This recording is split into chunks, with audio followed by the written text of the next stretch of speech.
Okay, so we're gonna give it a couple of seconds. It's gonna connect to all the places. All those places will get the stream. I'm assuming it's there now. It typically takes around 10 seconds. So I want to welcome you all, and we're live back to episode 4 of season 5 of the Level Up Your Wealth podcast, where we talk about the gaming industry from a business perspective. I'm one of your hosts, Marcus Howard. Mario, please introduce yourself. And Irina, we can't wait to speak to you. Yeah. Beautiful Jacksonville, Florida. My throat and my voice is almost gone from InvestFest, but I am here though. Excellent. That was last weekend, wasn't it, in Atlanta? Am I here? Yeah, we can hear you.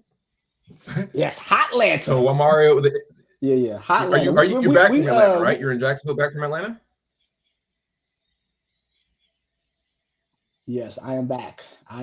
Back and better than ever. All right. And Irina, I'm sorry. We're so thrilled to speak with you here and learn about everything that you're doing, and talk about pro social games. We want to learn what that is, why it's important, and just hear about your journey in the gaming industry. So if you don't mind, please introduce yourself. Oh, for sure. And thank you, Mario and Marcus, so much for having me. I've been stoked. We've talked about doing this episode for a while, and the fact that we're finally here, it's like score. So grateful, and for the times that we've met, and we've always like truly resonated, especially just around gaming and the things that are important to us.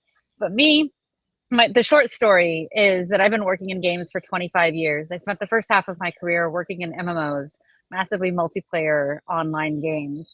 And those games were known for some of the most incredible engagement numbers, but also, smaller, tighter overall numbers, but very, very strong communities that drove lifelong friendships. In fact, I have friends of mine that I've been close friends with for 25 years because of an MMO that I played when I was young, and spawned off, also marriages and families. And there was a point in my career where I got to work for a baseball player on a video game called Kingdoms of Amalur, and they relocated me out here where I am now, on the East Coast. I'm in Rhode Island. It's a real place. It's not made up, I swear. And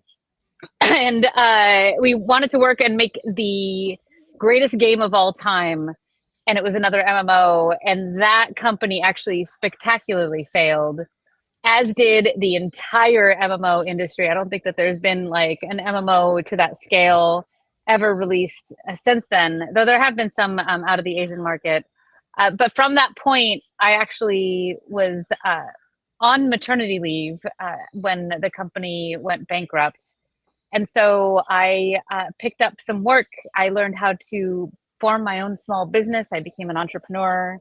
I built a photography business, and built up a strong clientele and a brand here in Rhode Island. And I thought that would be a great education for getting back into games and becoming an executive.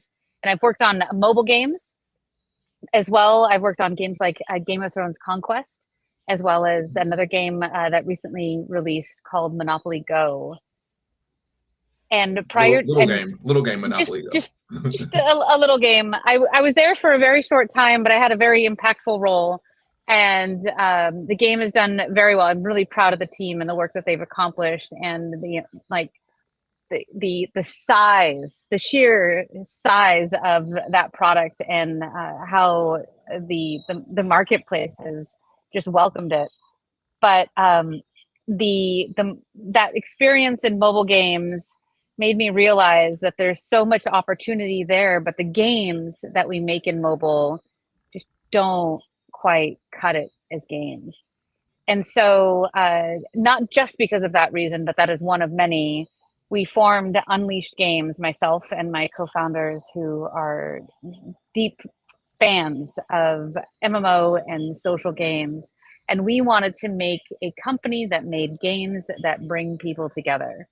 And what we mean by that is creating games that are like at their core inclusive, so that more people are represented in that game than just the standard representation in games.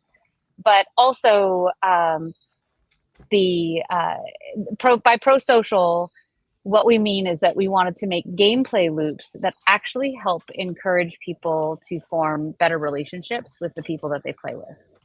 We wanted to make a relationship or a friendship engine, because we can, and we have before, because we worked on World of Warcraft, and that game made friendships out of thin air with people from opposite sides of the globe, and we know that we can replicate that experience, and we're doing that. So we last year we started fundraising for Unleashed, and we were able to raise about $1.3 million in pre-seed investment. And we use that to build a prototype, which now we're using to fundraise some more, which is like a never-ending hamster wheel of startup life. There's so much to dig into there. I remember playing Kingdoms of Amalur, and I think that was my sister's favorite game. Oh, wow. That's awesome. many moons ago. So speaking, we're going to get into all that, but speaking of games, it's a tradition here that we play a game here on the podcast. So we would like to have you compete against Mario in a 1v1 of the classic, timeless classic, rock, paper, scissors, the digital version. So we're going to go ahead and get that loaded up. Mario, if you don't mind sharing your screen, and then I'll bring that up here. So you'll play against Mario. It's a 1st to 5. It takes a minute or 2 to play. Very quick match. Let's do this. I am ambitious at rock, paper, scissors. Let's go. There apparently is an art form of playing this rock, paper, scissors. Watch me get owned. Just destroy me, Mario. Let's go. Okay, so how do I join in specifically? Oh, no. I was wondering. So if you go to on your computer, click on the link, go to quick match. It will connect you directly to Mario. On it. Is that us? Yep. So the two of you are matched up. So 1st to 5. Let's see. Let's go. I'll let you go. Okay, cool. Oh, damn. It feels different not actually using my hands. Oh, you're destroying me. My youngest son is 2, and so he's watched his older siblings play rock, paper, scissors, but so he understands like how to play rock, paper, scissors, but only with rock. So he only ever plays rock. He thinks he's winning. It's like smash some time. Right. Oh, Mario, you're so good at this. Yes. Well, that was a good show. It was fun. It's a nice little icebreaker. You win some, you lose some. To in your defense, Irina, Mario's been playing this game now for 6 months. Yep. Well, Mario, you are the champion. I bow down to you, my friend. Yes.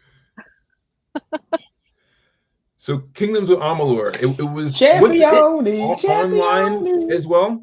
I know it was definitely an RPG or had RPG components to it, but was it also online? Maybe we didn't have online access when we played it on Xbox. Well, that's the thing, is that what you played was Kingdoms of Amalur Reckoning, which was supposed to be a prequel to the MMO that we were making. So 38 Studios started making Amalur long before Reckoning came out. And it's kind of a convoluted story, but we actually saved from THQ, we saved Big Huge Games. THQ was looking to sell Big Huge Games, and they had made amazing titles like Rise of Nations. I don't know if you're an RTS player at all, but Rise of Nations was one of the most beautiful RTSs that I had ever played.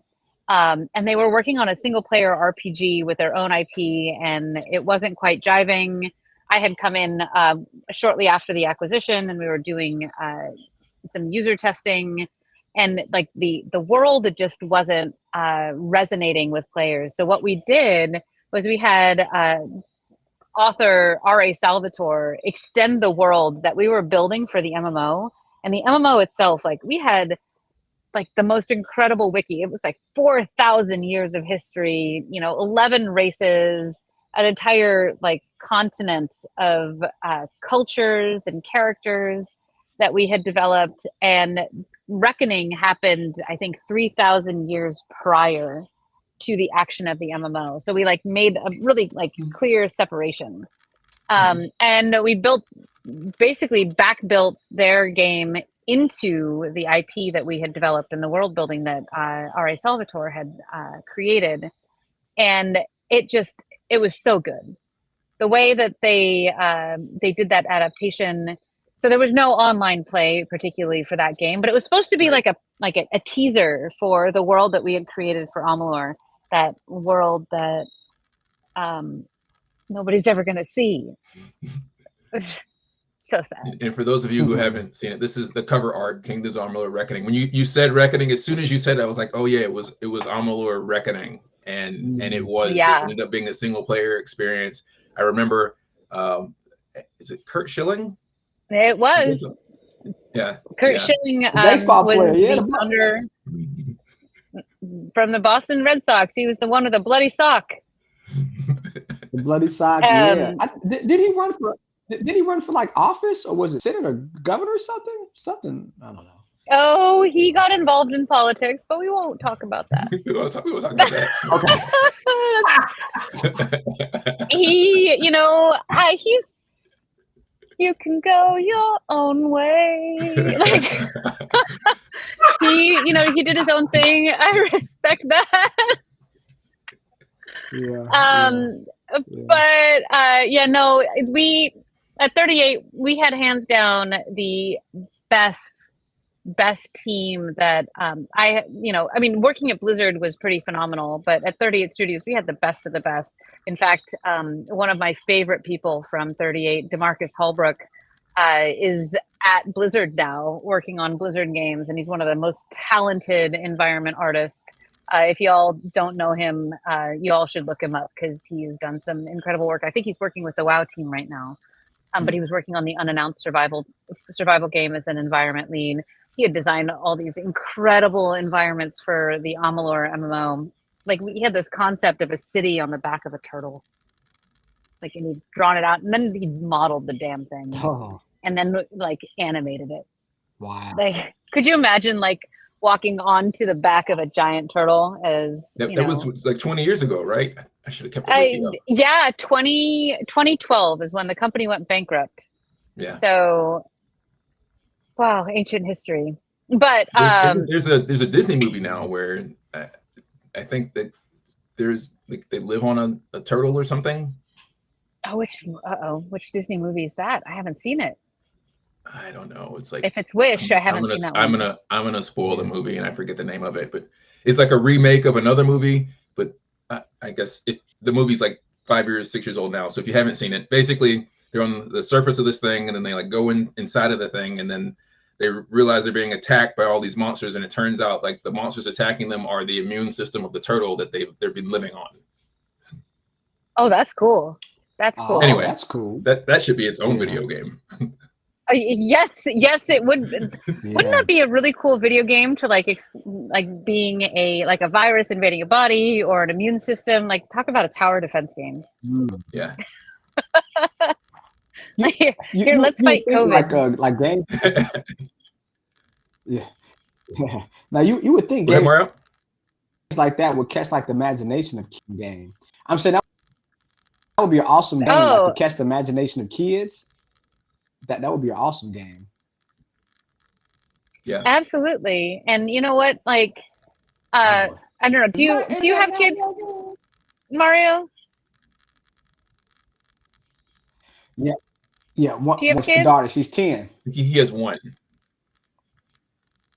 Oh, very nice, very nice. And Marcus, you have children too, right? Yeah. I have three. Yeah. Yep. Actually, and I've got 3 myself, and you know, all I think about when I think about my 3 kids, I'm like, man, you guys would make an amazing party. We need to hit some dungeons.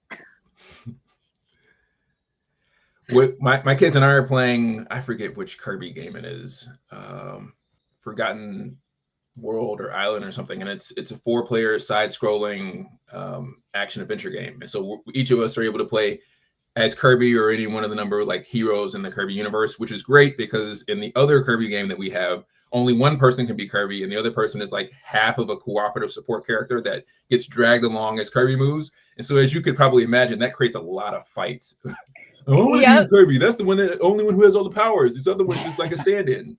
So everybody wants to be the main character, right? Right, with all the powers. Absolutely, absolutely, and that's the thing. You know, especially with a lot of these games that are like crafted around a single character. Right, you know, that's the hero that everybody wants to be, that main standout character. I would much rather play Mario than Luigi. I mean sometimes I will play Luigi because I feel bad. He wears green all the time. It's not a good color for his skin tone. But genuinely, like, you know, where are the games where everybody comes in feeling good? Like, did you ever play Marvel Ultimate Alliance? Talk about it. Great. Yes, that's a classic. Hands down, epic couch co-op games. By the way, where are the couch co-op games these days? Like, how many? Like, have you ever gone to the couch co-op section in the PlayStation Store? There's like five games out of like the thousands. It used to be, maybe the website's still here. It's called Co-Optimus.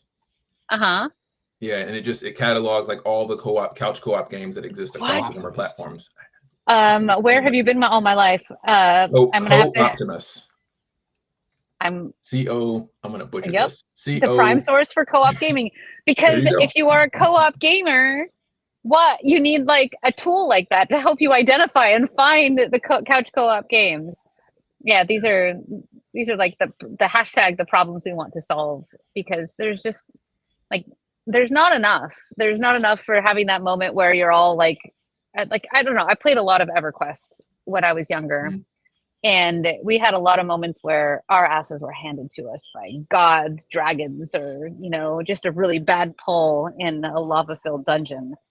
And like now as an adult and having kids that are like adolescents, and my 7-year-old can definitely keep up with the older kids.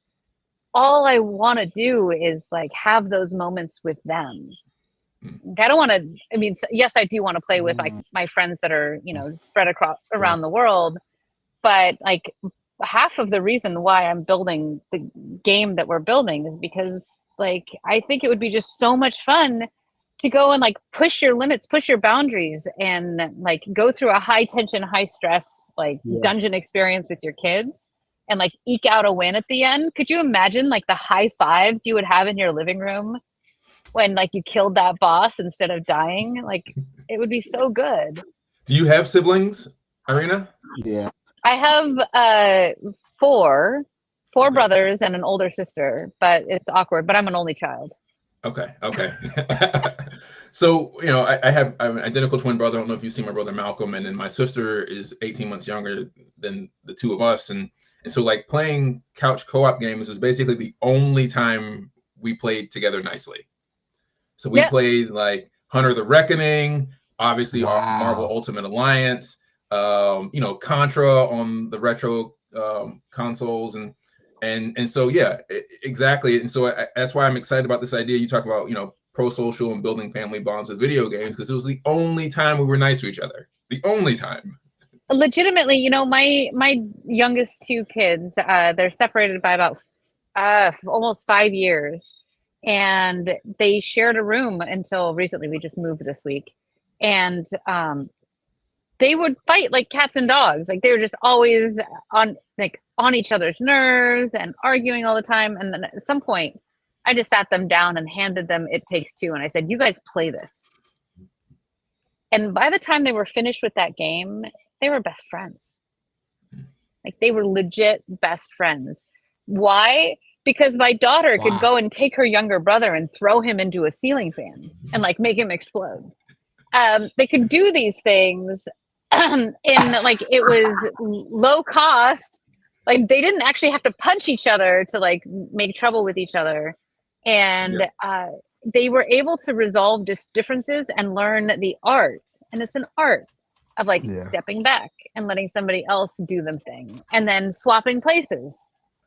That you step back and then let the other person do the thing. That is the like that's power. And that to me demonstrated the power of video games and how you could genuinely just fundamentally transform the relationship between two people by giving them an opportunity to play together, but play together in a way that required both people to participate and be successful. And World of Warcraft did the same thing. When you were out there, things would be too hard and you'd have to go out and get help. It's a very different game now. Like you can solo most things, but back in the day, like you'd hit Von Cleef and you couldn't take him down by yourself. You needed to call for other people in Red Ridge to come and join you to help take him down. And so and you would form friendships and you meet up with that person the next day. And that is something that I think is missing in a lot of video games today. Video games tend to be, about dominance or, last man standing, like the battle royales or tack shooters. I mean, tack shooters are kind of a blend between the two. You get some of that co-op fun with the win. But even so, there's something powerful when it's you and your the people that you're playing with against the world versus you and the people and being versus the people that you're playing with. Yeah, I think Mario just stepped out for a little bit. He'll be right back. But I agree with you 100%. I was recently interviewed for an article with the Associated Press last week. And the journalist asked me, why are video games? There's an organization called Comic Relief US that does the red nose with CBS and all the celebrities. Yeah. They've launched a new effort. And they're now into their second year of this campaign to use video games to teach kids about empathy. And so the journalist is why do you think that it makes sense? And I basically said what you said just now, is that when you're playing co-op games, it teaches you to have empathy for the people, because unlike first-person shooters like your Call of Duties and your Battle Royales, where you are competing against each other, you need the people around you in order to beat the game. Well, and that's the thing about great social games is there are games that will call themselves social that have friends lists or chat or leaderboards. That's a scratch on the surface that, shows you that other people exist. But that doesn't create any sort of need for other people. There's no interdependence. And it's that piece where you rely on that other person. And in fact, that's the mission statement for Haven, our first title, and that family friendly title, is that Haven is a beautiful and dangerous world where you have to rely on each other to survive. If you don't mind, can we bring up some art, the stuff that you have public, none of the behind the scenes NDA confidential stuff where then I'm happy to show you confidential stuff if you want to see some of our concept art. Yes, if you click the button at the bottom, there's one that's like a rectangle. I think it's a rectangle. Maybe it's a very strangely shaped square. Rectangle with the arrow in it, and then it'll allow you to broadcast whatever screen or window you choose, and then I'll bring it up. And I was thinking about some more co-op games as you do that. I remember The Simpsons, the X-Men game. Oh my goodness! Go ahead. Yes, your Gauntlet. Even going. Wait, talk about a throwback, right? Gauntlet. Oh yes, Gauntlet was amazing. And that series ran for decades. Mm-hmm. Oh, absolutely. Or you know what? One of my favorite co-op games, I swear to God, Teenage Mutant Ninja Turtles. There's a new one. Did you see that a new one just came out 4 weeks ago? My brother's been playing it. It's kind of like, what did he say? Hades, if Hades was 4-player. Interesting. So no, I did not know, and you just rocked my world. Wait, hold on. If you were to play a turtle, what turtle do you play? I always play Michelangelo. Nice. I'm a Leonardo. This is good. This is good. We can team up. I like it. Very, very, very quickly, I read about this 3 or 4 years ago, and my brain exploded. And when I shared it to my brother and sister, because we grew up watching the Ninja Turtle movies, I saw this. I don't know if it was just a fan theory or whatever, but they say that Splinter basically gave each of the turtles the weapon that they needed to provide balance. So, for example, Michelangelo is goofy, and so you have to have a lot of self-control when you're using nunchucks. Otherwise, you hit yourself every time you're trying to hit someone else. And Raphael is aggressive, but size aren't inherently deadly weapons. They're more used for defense. Leonardo is the brainiac, and otherwise a bow staff is a useless weapon, so he has to use his intellect. And then Leonardo has the katana as the most deadliest of the weapons, and so he has to show leadership and restraint in order to leverage that weapon safely. And that's where I think IPs really shine, is when they bring in philosophy like that.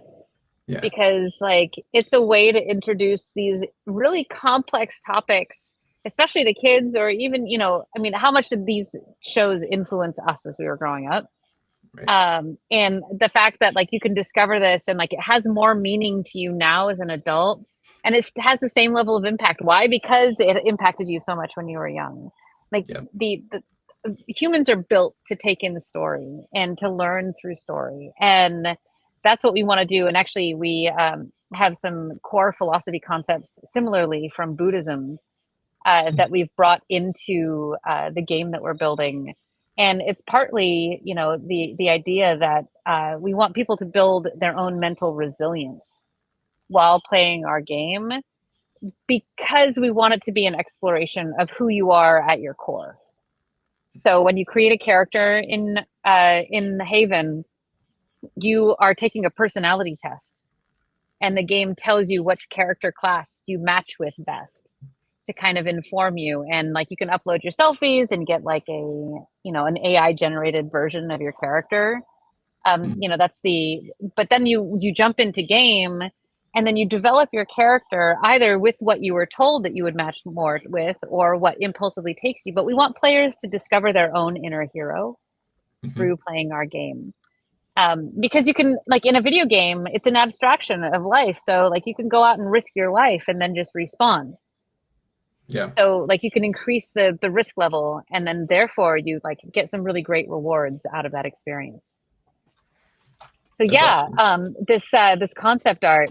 So this is I don't often share this particular deck, but this is a lot of the concept art that we've developed that kind of set the stage for what we're looking for art style and for some of our experiences. So I can talk through it a little bit. But we're going for that. Thank you for sharing it for everyone. Yeah, absolutely. It's so cool. And I'm glad we can have a conversation about it, because we want to like lean into that classic Western fantasy that we all know and love, but we want to kind of turn it on its head a little bit. But art style wise, we're aiming for an illustrated look. We want it to feel like you're basically living in a living and breathing animated television show, which I think is like having a TV show come to life and then you can live in it is been a dream for me.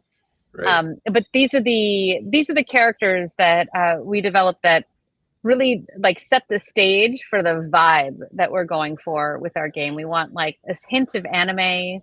You know, we want the characters to kind of be like almost gender neutral when they're early level, and then have the characters again develop and express who they are more as they progress in level and in their power.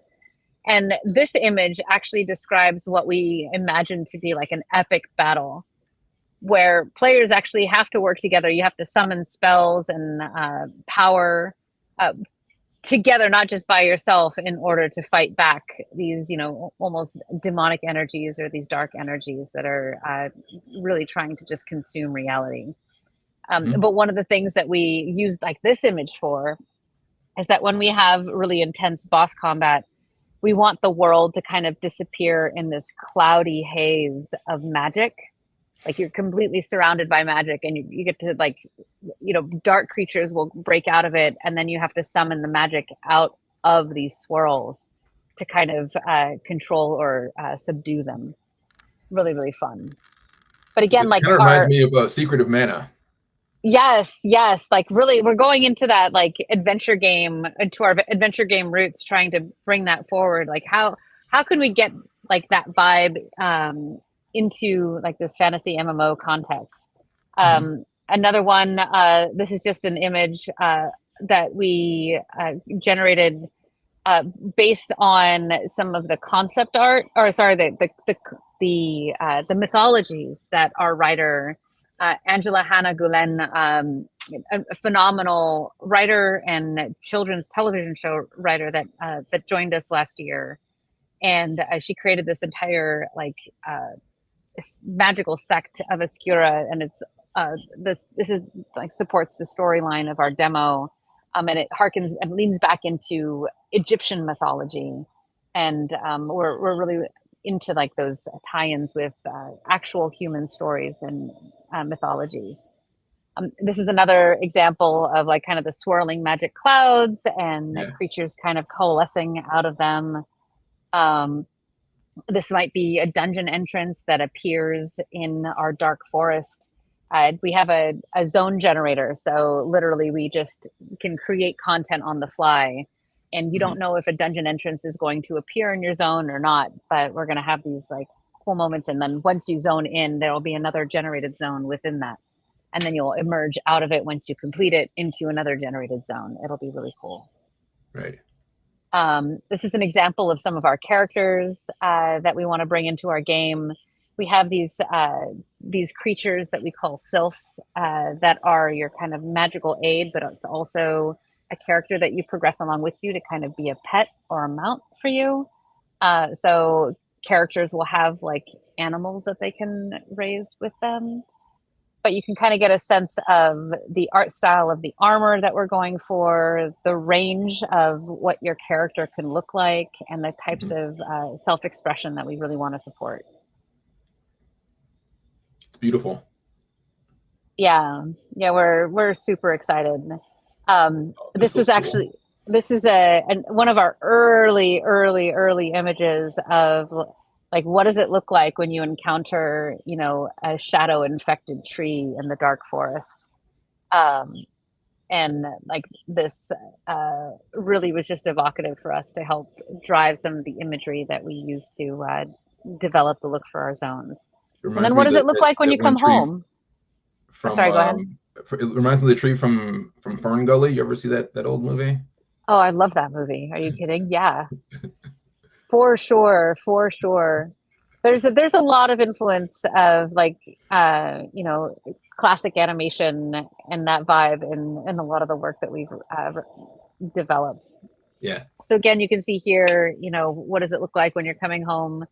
Like, we want a game that's beautiful. We want unicorns. We want dragons. We want like classic storybook castles, so that it feels kind of culturally anchored. And that's one of the rules, like the narrative rules, is that you want to like normalize and set the stage in what people are familiar with, because that's when a little bit later you can start messing with them and start messing with the rules that you set. So yeah, this is kind of you know, the high level concept art. Thanks for sharing that with us. Christopher says that he loves everything that you shared, and he's joining us virtually from Atlanta. We've got some names here. I can't see everyone's names, but some folks are saying they remember Fern Gully as well. Nice. For sure. That's awesome. How long have you been working on Haven? Haven itself, we've been working on since the spring of last year. Actually, in May 22nd was our first code check-in. And, you know, I kind of used that date to kind of mark how long it took us. We've actually got a working cross-platform, cross-play prototype. Like, and we built that in 7 months, which is kind of absolutely insane considering. But I'll show you real quick, because I can play it. I'm on a Mac right now, and I could log in on my Mac. You could play on PC, and if my phone is super laggy, but you can see you can also play on the phone. So we can just log in. And the reason for that is because, did you know that 96% of kids in the United States have a tablet and access the internet through a tablet? So if you want to get to kids, you have to build a cross-platform game. Right. It also like gives you 4 times the revenue when you build something cross-platform, but you can see. Coincidentally. This is our game so far. Yeah. So We should get you on one of our playtest streams to come and play with us, please. I have a PC here, I have an Android, and I have a PlayStation 4. So I don't. Maybe you're already in PlayStation 5, and I'm aged out of your playtest range. Nope. We got you. We got you covered. Please come and play with us, because that's that's the best part of making video games, is when you can get people into play and like have a good time and get their feedback and actually like enjoy the experience with another person. I hate single player games most of the time, unless it's like Baldur's Gate. That's a different story. I think it's brilliant that you've prioritized inclusion, and not like it's some I don't know. It's not a gimme. Philosophy, right? Yeah. It's not a charity case, right? It's a good moral standing, but it also, you're doing it for business reasons. By having access to the game from as many platforms as possible and allowing everyone to play together, you maximize the engagement potential for your IP. Like, why? I don't understand why studios and publishers and ecosystems are walling gardens when from, at least from a capitalist perspective, their goal is to make as much money as possible. It seems counterintuitive. Absolutely. And right now there's a little bit of a vibe within games with a small subsection of people that think inclusivity means being exclusionary. Mm-hmm. And that's not what inclusivity means. Inclusivity means opening doors and bringing games to where people are, to the devices where people are, like you said, and also allowing people to represent themselves the way that they want to. That's the magic of MMOs and RPGs, is like you create your own character. You customize your character. It can either look like you, or it can look like, somebody with blue skin and purple hair. It depends on, I'm leaving that to Tom, our art director, as to what, ranges are allowable. Right. But like, we did something really crazy with our prototype. We made all of our starting characters. Now, let me explain. Like, our prototype it doesn't have our character creator built in. And in fact, like we have a different character that we built as our first character in game. But when we started building our individual classes, we had a male and female model. And we said to ourselves, we were like, what if we like made all of our characters like non-white or non-normal, mm-hmm. as like starting characters? These are not like characters that would go into release. These are not characters that would, persist. Maybe they might become, stand-in characters later on. They're just like stand-ins, literally stand-ins. And I have never made a game where the first character wasn't like a white dude. Yeah. I don't think. And mind you, our first character was a white dude. It was, and admittedly, it was like this white lumberjack, and he had blonde hair, and he was beefy and like gnarly. And we didn't name him lumberjack. We named him a forester because we didn't want to have gendered names. Yeah. Right. But and then like our starting characters, we had 3 male and 3 female, and none of them are quite like pale Caucasian. And I thought that was just like a huge win for the moment, for where we are as like a culture, where we are as people, and not for the sake of, pandering or virtue signaling, but because like, why the hell not? All 3 of our first characters, when we made our demo characters, they were all female, because mm-hmm. I'm a rebellious person by nature. So there was not a single male character in the starting lineup. So sad. And we were like, everybody was like, when we were doing our playtest, we were all playing female characters. And it was not a matter of me wanting to exclude men from being able to play our game. It was more like, well, why not have all female characters that are all various shades of color? Like, why the hell not? Because that needs to be normalized. That we've operated too long with like a very narrow window of who a gamer should be. And I think we open up to larger markets, larger opportunities, larger cultures. Like there's entire cultures of gamers in Africa, in Southeast Asia, in India, that are looking to be represented in Western games that we just don't. So right. I'm willing to take the risk and take the stance to push for like normal can look a little bit different. Right. Is it the best-selling game of all time as of last week? Doesn't have a white male character as the lead character.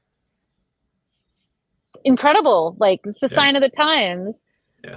And, you know, I know that there are folks that are like, they're mad about it. I'm like, friends, you have like 35, 40 years of history of, you know, having yourself represented. And it's not a matter of we're not making games for them or we're not taking games from them. It's that we're expanding the meaning of who and what games can be made for, and who, you know, and there's so much more that can be done. Agreed. And when I have that conversation with folks, it's not about necessarily, again, like you said, it's not excluding, white men from the conversation. It's expanding the conversation so that other people can be represented. And like you said, when you're done, you'll have the ability to have white men represented as a character when the character creator is done. And the other piece of that is there are countless other games where they have white male characters as the leads. So it's not like those character prototypes or stereotypes are going away anytime soon. Absolutely. And you know what? That's what character creators are for. Like, you get to customize your character. You get to make your character who it is. And that's what I love about MMOs, is that the character becomes an extension of yourself. Mm-hmm. And, when I've spent my entire career being told that women gamers don't exist, like, I'm right here. Yeah. I've been playing games since I was 14 years old. That was 1988. No, 1990 or 1991. Wow, I'm really good at math. I'm really good at math at 9 p.m. But doing your best. Yeah, doing my best, Marcus. But I've been playing games for a very long time, and when like Lara Croft appeared on the scene, I was floored. I was like, this is the coolest game ever. And then there were like crickets for ever, like being able to play a female character. And there was actually a point where I like didn't play any games if they didn't allow for character customization, because that meant I couldn't play a female character. And I would like, just out of a simple matter of protest. Right. Just because we're, a minority doesn't mean that we don't deserve representation. Right. Oh, someone else has been playing Tomb Raider. I have played Tomb Raider 2. I remember, I think on the PlayStation, right? PlayStation 1? Oh, yeah. Yeah. Classic. Oh, Classic. good. And now there's animes, or there's going to be an anime into this Even year, cooler. sometime next year. Even cooler. And there's so much opportunity. And that's the other thing. So on one side, there's the representation piece. But then there's the other, like on the other side of, where games have gone today is, I don't know about you. Do you feel like games have gotten like really dark? And even like just IPs in general, and movies and television shows, they've gotten like not just adult, but like very adult. Yeah. More mature, darker themed. Yeah. Like whatever happened to the days of like, Batman and Robin when they were goofy? Now it's like all Christopher Nolan. I'm Batman. Right? They're all super serious. That's a textbook example. You're right. Right. And like, if you look at the Adam West version of Batman versus the Christopher Nolan Batman, like it's night and day. And I remember growing up in like the 80s and 90s, dating myself, but like I grew up watching Star Trek and the X-Files and, these classic shows that, what are some other ones? If it makes you feel any better, I also grew up watching the X-Files and Star Trek. Yeah. Okay, good. But like those shows felt like they were for adults, but kids could watch them. And it wouldn't like give me nightmares. I mean, it might like give me like some anxiety because like some Crash Bandicoot. I like Crash Bandicoot. Perfect. And they rebooted that recently, the whole series. Yeah. Oh yeah, they did, didn't they? Remaster rather. Yeah. No, but it's so good that the stuff is coming back for newer audiences. But like, do you remember I grew up watching television with my dad, and we would watch these shows like at 8 or 9 o'clock, mostly on Thursday nights, actually, when the good shows were on, like Marcus's podcast. But you know, it felt like they were shows made for adults that kids could hitch a ride onto, and there's a vibe there that I think is missing in games. Of what are the games that are like a little bit edgy for kids but still acceptable, that parents want to play. And that's the kind of the line that we're trying to ride with Haven, of like, let's make it feel like it's adult and not kiddie. Because like most kids games end up being really juvenile. Right. And they pander to the youngest set and make it super cutesy. That's like kind of the brand strategy of Nintendo. That's true.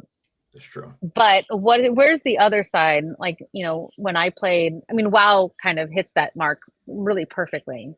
It's still cartoony, it's still accessible, but it's also still like, it has some like adult jokes, and it feels like it's, you know, still targeted towards adults, and young people can jump in and play. So that's where I think that there's a sweet spot of opportunity of bringing together, you know, kids and parents to want to play the same thing. Yeah, and you see that in movies as well, right? Like Sonic is one of those types of movies that's like written for adults or written for kids, but so that adults can enjoy it. So yeah, I see what you mean. Yeah, and where I think there just needs to be more of that. And now that kids are pretty much being raised by video games, right? And we as parents, like, we grew up playing video games, and this is the first time in history that we have a generation of parents that grew up playing video games. Mm-hmm. And one of the, like, you know, I'm fundraising right now, and one of the audience pushback pieces that I get from investors is that they don't think that kids want to play video games with their parents. Which, like, literally my 7-year-old says we don't have almost enough time every for single that. night. Yeah, my 7-year-old says, like, Mama, I want to play a game with you. And I'm like, honey, I don't want to play Minecraft again. My son told me that before he went to bed. He's like, you know, Mom said tomorrow's Friday. He's 6. Tomorrow's Friday, and so on the weekend we play video games. So I can't wait to play. What is he playing now? We played some Kirby. I don't know if you ever played Knack. Knack is another one of those classic co-op games on PlayStation. Knack so 2 cool. is co-op. But yeah, exactly what you said. But I had a startup that was in the indie game space. I ran for 7 years, and we had to pivot away from it because nobody understood that indie games were important. Coincidentally, now everybody's investing in indie games. I guess I was too early. But I had investors. You're ahead of your time. It feel like, and the response that you got feels like when investors make up a reason to say no because they don't want to tell you the real reason, because anybody who's even like casually aware of the space knows that that's not true. Like, kids want to play video games with their parents. I think, what is it? ESA has they did a report or research, and that's one of the key stats is like the high percentage of kids who want to play with parents and parents who want to play with their kids. 77% of gamers who are parents play video games on a weekly basis with their kids. Yeah. You know, at least an hour a week. Yeah. And, you know, I would be playing a lot more where there are games that were like, you know, if Subnautica were multiplayer, I'd be all over that. Yeah. Like, legit. It would be so much fun. You know, cool adventure games where I feel like we're, you know, it's me and my kids against the world, because that's what forms family bonds. Like when you go out camping together and you have to figure out how to put up the tent, or like you're cooking breakfast in the morning, but like you have no electricity and just a lighter and a camp stove, you know, figure it out. But like those kinds of challenges that, like, they're not going to kill you. They're just going to push you into elevating yourself, or, you know, learning new skills. Those are the moments that actually make families and strengthen families. And there's, I think, lots of activities and like the cultural influence right now is separating us more. Mm-hmm. So I want to kind of turn the tide and make something that actually brings us together. That's awesome. Can you talk a little bit more about, you said you've raised $1.1 million, and I think you went through the first speed run, which was A16Z's, I guess, dedicated gaming fund. Can you talk about whatever piece of that you want to talk about, but generally your experience of raising is, you're in a marginalized group as a woman. I, being Black, you've probably seen the stats that I think less than 3% of venture capital in U.S. goes to startups with women founders. Less than 1% go to startups with Black founders, which is why we had to shut down my platform, even though we had users in 40 countries. My brother and I both have technical degrees. We play video games and have been making our own game. People were telling us the thing that we were actively building with users in 40 countries couldn't be built. So that's what I say, like when investors will just make up some random reason to tell you no, and the reason is that they're implicit bias that they either do or don't want to acknowledge. I don't think they see it themselves. I mean, that's what the nature of cognitive bias, right? Is that they can't quite put their finger on why they don't trust that founder. Like, when you don't know, it's usually some sort of like, racially or gender associated biases. Like, I just don't like that guy. I don't know why. But yeah, no, the investment rates are dismal. And we, when we started raising, and Speedrun announced their first cohort for the accelerator. And by the way, A16Z just announced Speedrun cohort 4 applications are either open now or opening soon. And one of the things that I do, and please feel free to reach out to me if you're interested in applying to Speedrun, please reach out. I'm happy to spend 15 minutes to kind of talk about my experience, talk about the games team at A16Z, and share kind of how it affected us. But really, Speedrun was the catalyst that changed everything. It took us from a theoretical company to, like, when we got our first check, we checked in our first piece of code. We Speedrun invested $500,000 when it first started, rather than this. Like, they offer $750,000 for, an indie game team. And like, it's an amazing opportunity. So if you are interested or have a game idea, they will take pitch decks. They're very, for the right idea, they really open the doors. But Speedrun really fundamentally changed us from being a paper pitch to software. We got a game build up in, a week and started playing, and we were able to, prove at least that we could put something together quickly. And then we were able to double that investment with more angel funds, and, raised more and more and more. And then we hit probably the absolute worst fundraising market in all of venture history in the fall of 2023. Where we realized we were quickly running out of money, and we pulled the brakes on everything in order to be able to survive. And right now, like, even though we've been in Speedrun, and we were actually, like, I was named by the social justice venture fund, Angels, an entrepreneur to watch for 2023, and then Lightspeed and GamesBeat named Unleashed a game changer for 2024, like, because they were so excited by what we were doing.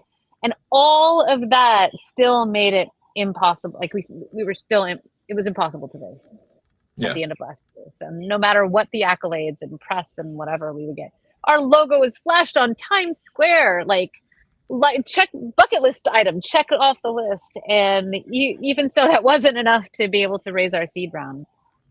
Mind you, right now, we've had to pivot a little bit in order to be able to gain traction, because right now, if you go to most venture funds and you say, hey, I'm making a game, they won't talk to you. They'll say, we don't invest in content. Which is, I thought that was the whole point of games venture investment, right? Is to make games. I don't have much positive, maybe even anything positive to say about the venture capital ecosystem as a whole, particularly in the gaming industry. So I'm just going to smile and nod in agreement. Yeah, right. Because it is. I feel like there's a lot of decision making happening by people who have never operated game teams, have never actually built software. They don't know what it takes, and they don't know what it looks like. Like we're showing our prototype, and like when you look at the feature set in our prototype, it is out of this world, fully featured. We're cross-platform, like in a prototype form. We have multiplayer. We have boss fights. You can take down an Egyptian demigod werewolf guy in Kabalmat in our game, and the fact that we did that is literally like a miracle in such a short amount of time, and have done so effectively with the quality of the UX.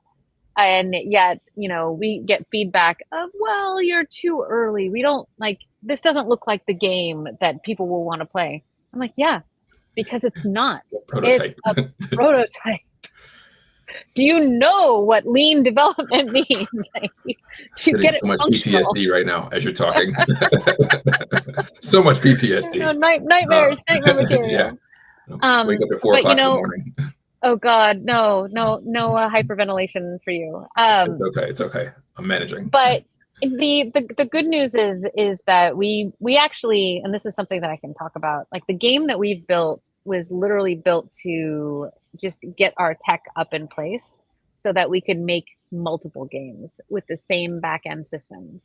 Because we recently just got let out of the box the fact that we're not just building Haven, we're building, I can actually show you. You can share, please, go ahead. Yeah. So there's, so Haven, I'll do like a quick little 1-2 punch. So this is, you know, Haven. And if you want to sign up for our Friends and Family Alpha, if you go to haven.unleashedgames.com, you'll see here, you can click this link and become a founding player to join our, join our mailing list. But we have this other thing that we recently kind of semi-announced, mostly announced for venture because we're trying to fundraise. But if you go to unleashedgames.com/realms, this is our concept where we are building a platform for virtual worlds. And so the idea is that imagine if you had, it's going to loop again. It's okay. It looks amazing, so let's let it loop. Yeah. So imagine like a Netflix of virtual worlds. So it's a survival crafting game, same gameplay as Haven, but we're actually talking to major IP holders to develop their IPs into fantasy playgrounds so that you can log in and experience the same kind of game, but in their world. But we take over and create like economies of scale with gameplay, with things like trust and safety so that your kids are safe in every single world that we're playing. The UX is always cross-platform and it's always consistent. We're never going to, take advantage of you or try to capitalize on your children's vulnerability to monetize. Like we're going to build the ethical company that we want. But at the same time, also create essentially what we're calling that Netflix of game worlds. And this is kind of our pitch about it. So when you talk about the play test, how many people can that support? Like how many is too many? Well, we have actually had up to like 30 people in our game at once, but like we overwhelm the content. Like the content's way too easy. So we haven't developed like dynamic content scaling to make up the challenge level. But the intention is to be generating zones for up to 100 players. Imagine kind of a long play battle royale that lasts like 3 to 5, maybe 7 days, with like lots of quests and mini dungeons that you keep returning back to until you've exhausted all of the resources or completed all of your quests. And then you've worked together with the other players who are in that zone to take down the boss. And then that zone disappears, never to be seen again. If you don't mind, I would love to connect you to that journalist I was telling you about earlier. Because oh wow, yeah. part of that conversation that I had with the journalist was, I said that Roblox is a better place for a cooperative environment than, let's say, Fortnite, because Fortnite is inherently more competitive. I said, but the downside is that Roblox is still trying to work its way through some grooming and other issues in their ecosystem. There's just not player safety there, especially for younger kids, like there should be. And also, they're trying to age up the platform and appeal to an older demographic. So whenever you combine the older demographic with a vulnerable younger demographic, it's going to create issues. It doesn't seem like they had player safety, especially youth player safety, as a priority as they built it and scaled it. And so I would have to imagine that there's a high demand for an alternative. There really is. And that's the thing that drives us, is that if you look at these massive platforms, Minecraft has actually done a really great job in like, they have a consistency of experience and like the quality experience, but I'm not going to spend my free time. I'm not going to want to spend my free time playing Minecraft.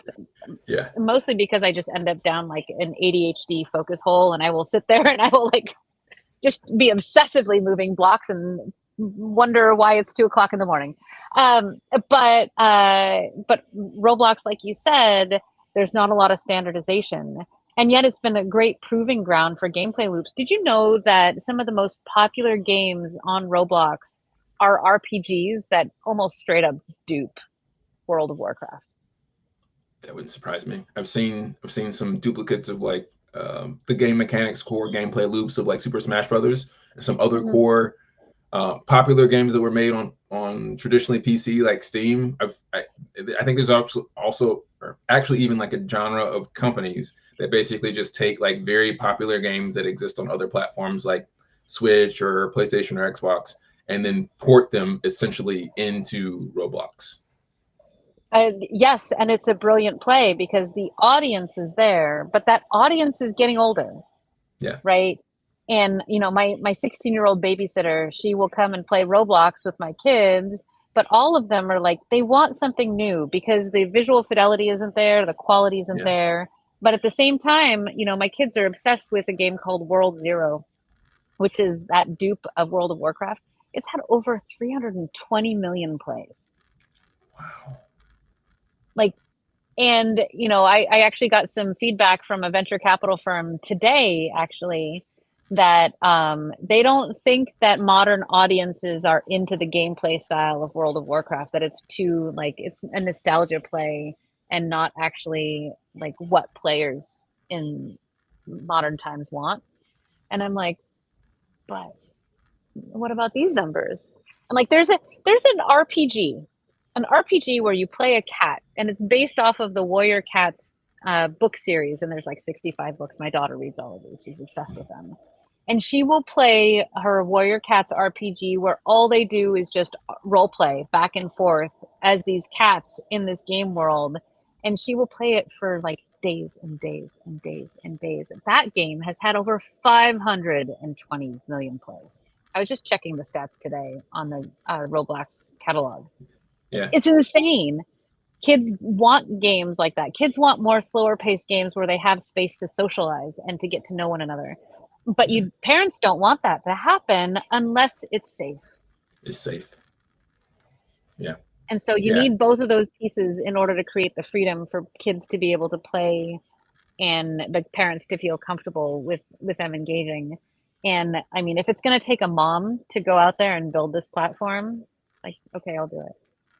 I think it is going to take a moment to go out there and build it because it's just there's not enough diversity of thought in the gaming industry at an executive level to even acknowledge that this opportunity exists, nor have the perspective and the value system to deliver it. So thank you for doing that. I remember it was a couple weeks back, I had downloaded a demo on my PlayStation, which is kind of a tower defense game. And I thought it was just like a single player demo, and it required me to sign into PlayStation Network, which I thought was odd at the time.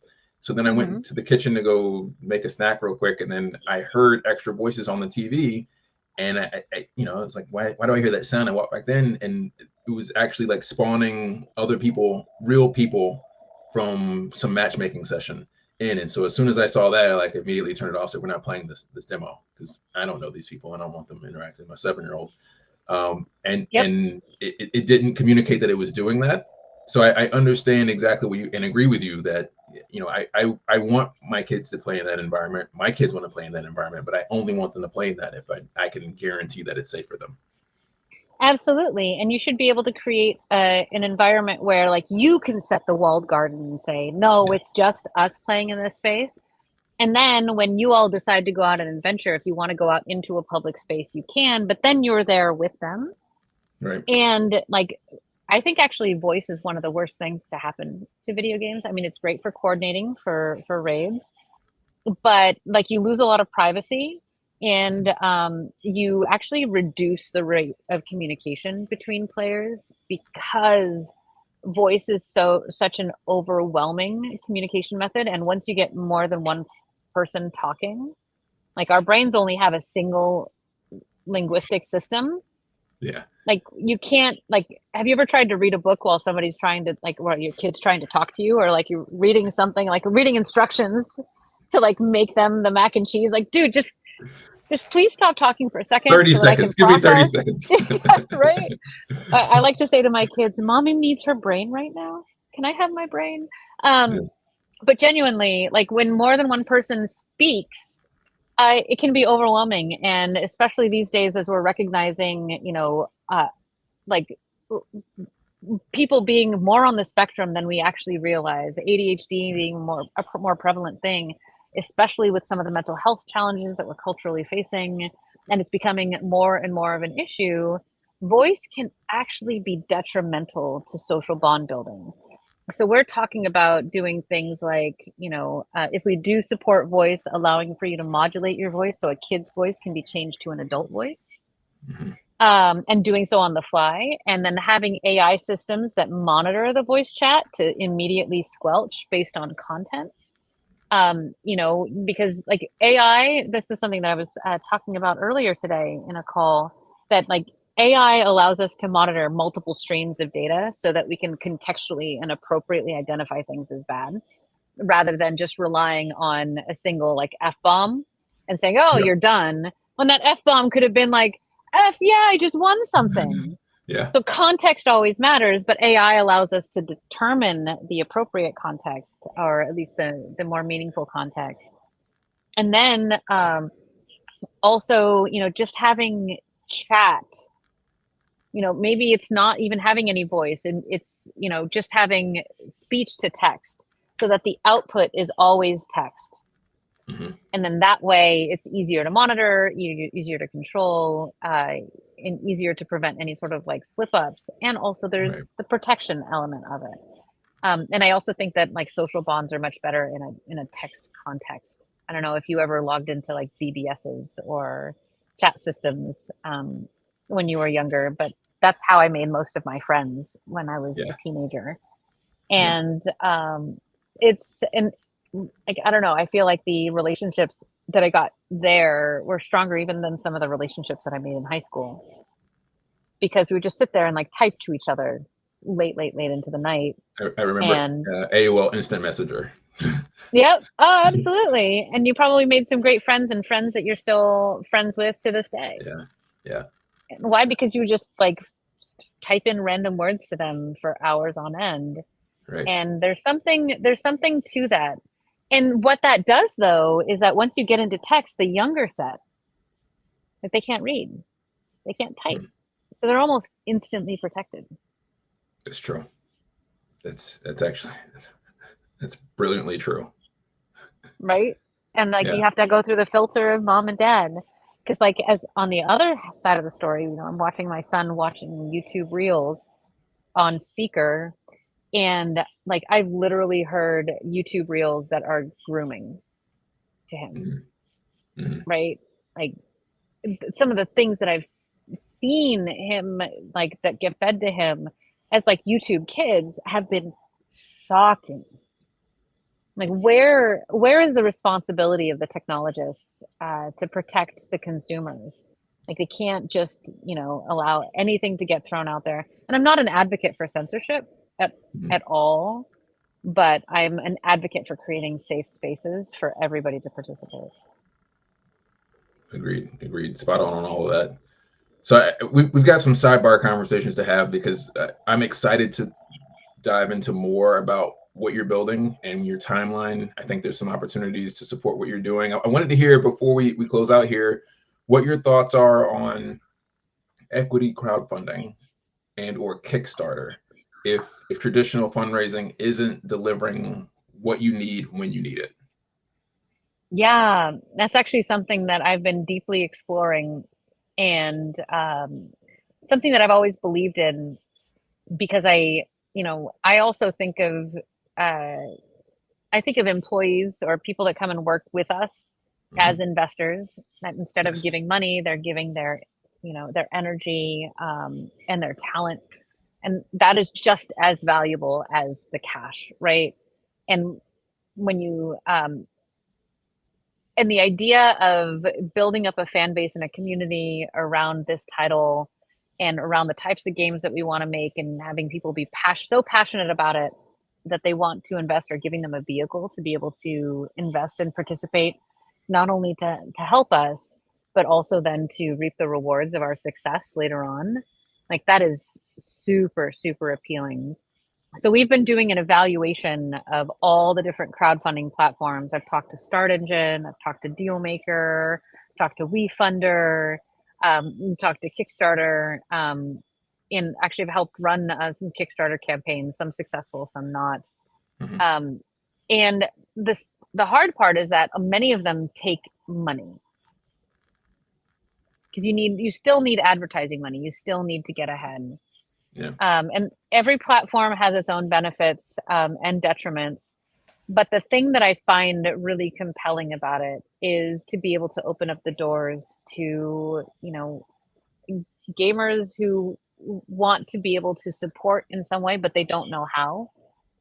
And say, like, hey, like, be a part of this company, be a partial owner of this company, and help us make this, dream for all of us a reality. I love to see it, and I wish it was a more sustainable model, and I wish venture didn't look down on it as much as it did. It's jealousy. It makes the traditional venture capital model obsolete, or at least ineffective / inefficient. Kickstarter is tough. Go ahead.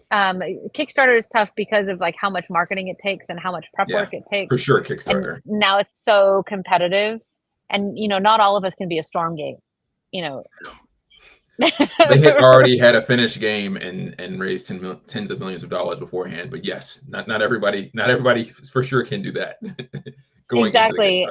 And the advice that I've been getting is to still raise my seed round. We're raising 4.8 to be able to get Haven to market, to raise that seed round, and then with that seed money develop more so that we could get to a point of where a Kickstarter or a crowdfund would be more viable, because we're afraid of people seeing our prototype. I mean, there are some folks that are more judgy than others.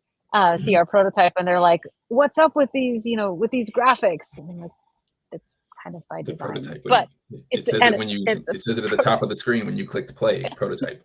Yes. The reason I ask is that I've been following your journey for quite some time now, and I believe that you have a strong community of gaming industry professionals who support you and what you're trying to do and your team and your success. And I think they would financially support. Everyone can't, because obviously 30,000 people out of our industry have been laid off for the last 2 years. But those who haven't been,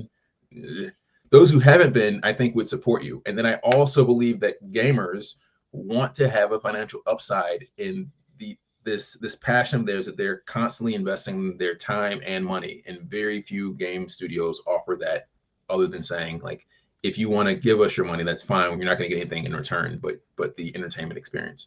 And that's okay. But I think there are some gamers who want more. And then I think that there are parents, myself included, who play video games, and just as we've talked about in this conversation, would financially support something like that. So I did a WeFunder campaign. It was only for $50,000 for my esports platform. And because of that, I have some connections there. Happy to have conversation with you there. I think that, if I make a referral, that there, I think, might be marketing dollars either there or with Start Engine, because I'm a scout for Start Engine. I have to go back and check, because I haven't had those conversations in forever. but there are benefits that my referrals create for people who want to go that route. So if that's helpful, I'd be happy to help you with that. That would be incredible. Thank you. That's awesome. You're welcome. I believe in this. I believe in this strongly, and thank you for your time this evening. As we close this episode out, can you let people know where they can find you, where they can support you in the studio and your team?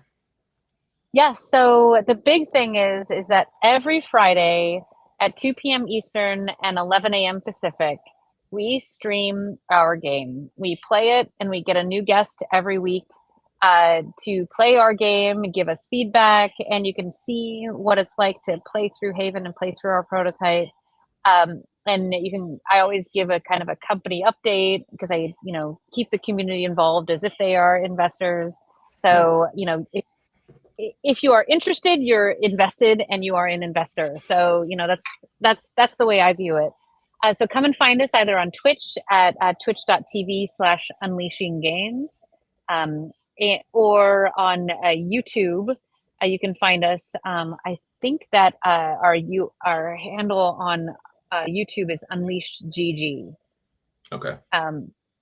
If so, and obviously you can find us on LinkedIn as well, at Unleashed Games, and find us there. If you subscribe to our channel, like any of our social media pages, you can find us on X too, but I don't like to point people in that direction. For obvious reasons. Yeah. But it's become a really dirty pool, and nobody's, bleached the algae out in a long, long time. Nobody wants to swim there. Right. But please do find us, pandering, like and subscribe, because it's really those numbers that really get the algorithm going. And we'd love for you to join in and watch our journey as we continue to build Haven and unleash realms. Excellent. Well, one more parting thought. I think it would be cool, instead of necessarily raising the whole 4.3, if you could raise something less, like 1.5 or so, through an equity crowdfunding, and get a build that you could then demo to publishers. Because especially if you're raising that from gamers, like people who are investing but also playing, not only do you get the dollars, but you can then go to publishers and say, hey, we built this alpha or pre-alpha, and here are our engagement stats with the pre-alpha. And I think that increases the likelihood that you might sign a publishing deal. And then there are some downsides to that, but there are some upsides as well. For sure.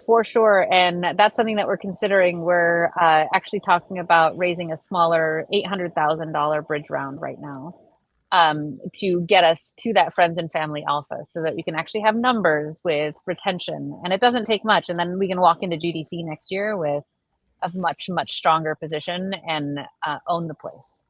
Excellent. Well, I think that's a winning combination or a winning recipe. So if and when you're ready to have that conversation, let's have that conversation. I have a second conversation with you also offline about just supporting your efforts to reduce toxicity in the gaming industry. I don't know if you've seen, for 3 years now, I've been championing that. So I think there's some opportunities in a couple of companies that I'd like to introduce you to. But it's late, so maybe that's a conversation we have for tomorrow or next week. I respect that you're also on the East Coast, and it is close to 10:30. So Irina, thank you so much for your time. I hope you had a blast. This has been a ton of fun for me and everyone who joined. Mario, I'm sure, will watch the rest of this later. Enjoy the rest of your weekend. Thank you all for joining us for this episode. We will see you again next Thursday for the Level Up Your Wealth podcast. Have a great weekend. Peace. Have a great weekend. Bye.